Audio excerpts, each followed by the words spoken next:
반갑습니다. 오복음TV와 함께하는 복음으로 보는 성경 베드로후서 어떻게 읽을 것인가 라는 제목으로 저희들이 살펴보도록 하겠습니다. 이 베드로후서는 베드로전서는 5장으로 기록되어 있는데 베드로후서는 3장입니다. 베드로전서는 조금 이따가 또 보겠습니다만은 외적인 어려움들, 핍박들, 고난들, 환난들 속에서 주의 복음을 증거하는 것을 이야기하고 있고, 베드로후서는 내적인 어려움, 거짓 교사 중심입니다.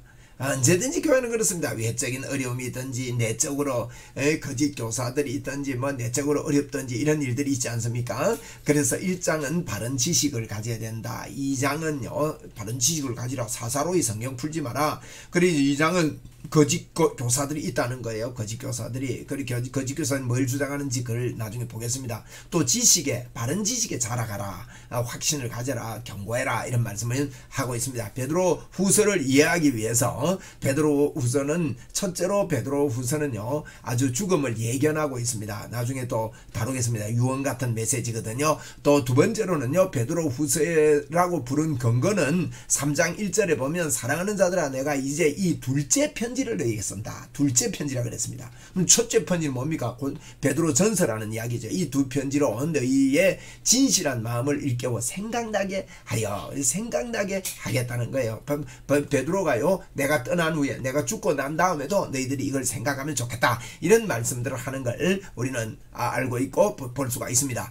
또 이제 이 베드로 전서 우리 1장 1절에 보면 이 지역에 예수 그리스도의 사도 베드로는 본도, 갈라디아, 갑바도기아, 아시아, 비두니아에 흩어진 나그네라 그랬거든요. 이 지도에 보면 본도, 갈라디아, 갑바도기아, 아시아, 비두니아 여기에 흩어진 나그네들에게 편지를 쓴다고 베드로전서에 이야기를 했는데 베드로후서도 이 지역의 사람들에게 동일하게 편지를 쓴 것입니다.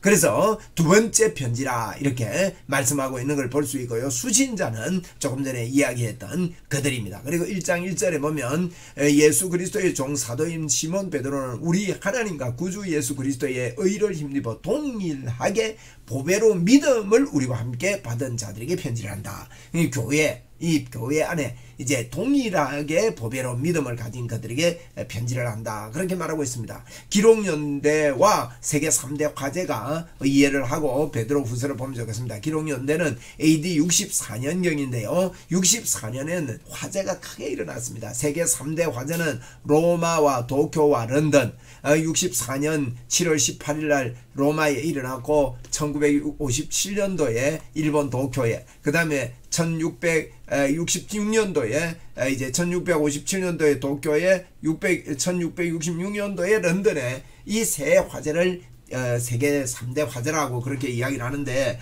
이렇게 로마에 큰 화재가 일어나다 보니까 이제 베드로 시대 때에 기독교인들에게 불을 질렀다 이랬어요. 굉장한 핍박이 315년 로마가 국교가 되기까지 굉장한 핍박이 있었던 것을 저희들은 알고 있고요. 거기에 베드로가 활동을 하면서 이 교회들이 핍박을 당하고 외적으로 핍박당하고 내적으로 어려움이 있는 것에 대해서 말씀 위에 굳건하게 서라고 이렇게 말씀하고 있는 그런 내용이라고 저희들이 볼 수가 있습니다. 그리고 우리가 이게 베드로전서와 베드로후서를 비교해 보면 베드로전서는 외부의 박해라고 그러면 베드로후서는 내부의 환난, 배교, 거짓 가르침, 부도덕한 이런 가르침들을 이야기하고 있습니다. 그리고 내용면에서 보면은 첫째로 거짓 교사들의 심판을 강조하고 있는 것이 2장 1절로 19절인데 거짓 교사들에 대한 이야기를 좀 먼저 살펴보았으면 합니다. 2장 1절에 보면 그러나 백성 가운데 또한 거짓 선지자들이 일어났나니 그랬거든요. 거짓 선지자들이 교회 안에 일어나고 이와 같이 너희 중에도 거짓 선생들이 있으리라. 거짓 선생들이 있는 것에 대해서 지적을 하고 있습니다. 2장 2절에도 여럿이 그들의 호색하는 것을 따르리니 이 거짓 선생님들이 아이고 예수 믿으면 뭐 대충 믿으면 돼 호색하고 막 방탕하고 이렇게 된 겁니다. 2장 18절에도 그들이요 대단하죠. 헛한한 자랑에 말을 하면서요 음란과 육체의 정욕 이런 걸로 유혹을 하는 겁니다. 얼마나 참 추하고 그런 어려움이 있었겠습니까? 그런 음란으로 유혹하는 그와 같은 일이 있었고 3장 4절에는 심지어요 주님의 강림에 대해서 재림에 대해서 부정하는 겁니다. 재림하신다는 약속이 어디 있느냐? 우리 조상 때부터 처음부터 이때까지 이 세상에 그대로 있지 봐봐라. 뭐 재림의 징조가 있느냐? 있다는 거. 재림이 없다? 재림하지 않는다. 이렇게 막 이렇게 공격하는 이런 모습을 봅니다. 그리고 이제 이런 이제 구약, 그래서 거짓 교사들에 대해서 구약의 내용을 인용을 하면서 심판을 이렇게 말씀하는 것이 2장 4절로 5절에 또 15절 16절에 그런 이야기들을 쭉 하고 있습니다. 구약을 많이 이렇게 인용을 하고 있거든요. 그 다음에 보면 이 지식에 대해서 많이 강조를 합니다. 바른 지식을 가져야 된다는 거예요. 지식. 그리고 이걸 알아야 된다. 알다라는 단어를 많이 쓰고 있다는 게 이 내용의 특징입니다. 또 유다서와 공통적인 그런 모습이 있습니다. 나중에 유다서를 볼 때도 베드로후서에서 인용한 구약의 인물들이 그대로 유다서에도 그대로 이렇게 이어지고 뭐 그게 보고 좀 참고해서 베낀 것 같다 이렇게 이야기하는 사람이 있을 정도로 베드로후서와 유다서가 공통점이 많이 이렇게 보인다는 거죠. 거짓 선생님들에 대한 이야기, 범죄한 천사, 또 소돔 고모라 발람 이야기들, 이런 이야기들이 유다서에도 있고 베드로후서에도 기록이 되어 있습니다. 유언과 같은 책이라고 할 수 있어요. 이는 우리 주 예수 그리스도께서 내게 지시하던 것 같이 나도 나의 장막을 벗어날 것이 임박한 줄 알미라.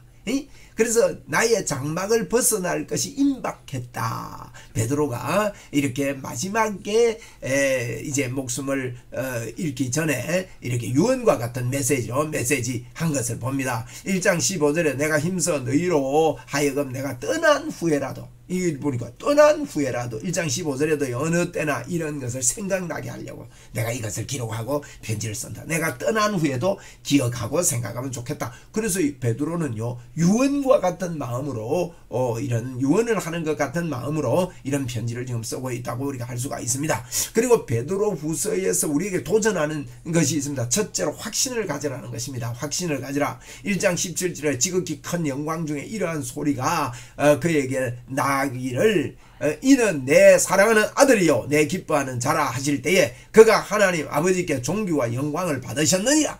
그러면서 베드로가요 이거 산상에서 변화산상에서 예수 그리스도께 하신 말씀, 하나님이 하신 말씀을 들었다 이 말이에요. 그걸 갖다 인용을 하면서 우리는 직접 예수님의 이 영광스러운 이야기를 듣을 때 이 소리는 우리가 그와 함께 거룩한 산에 있을 때 하늘로부터 들은 거다. 예수님은 실체적인 인물이고 놀라운 하나님이시다 하는 것을 이제 베드로는 강조하고 확신을 가질 것을 이야기합니다. 그러면서 16절에 1장 16절에 우리 주 예수 그리스도의 능력과 광량하심을 너에게 알게 한 것이 교묘히 만든 이야기 따른 거 아니다. 예수님 강림한다는 거 교묘히 만든 이야기 아니다. 우리는 그의 크신 위엄을 친히 본 자다.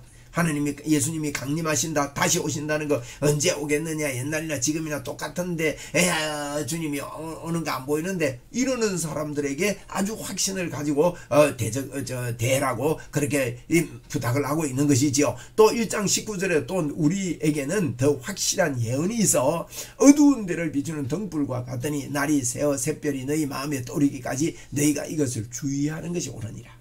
주의해. 확실한 예언이 있다. 주의해라. 확신을 가져라. 이러면서 말씀하고 있는 겁니다. 3장 10절에도 그러나 주의 날이 도적같이 온다.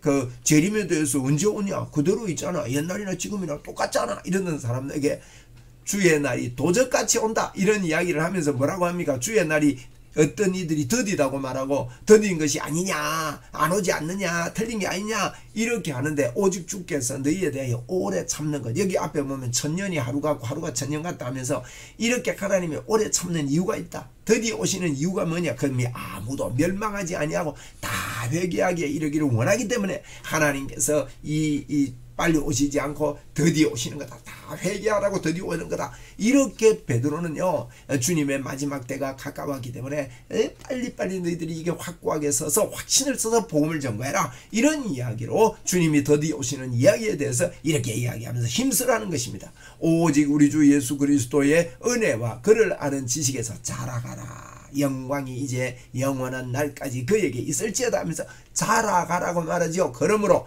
우리가 벌써 힘써 너희 믿음의 덕의 지식을 지식의 절절 인내의 경건을 형제 우애를 사랑을 더하라 하면서 더욱 힘써라.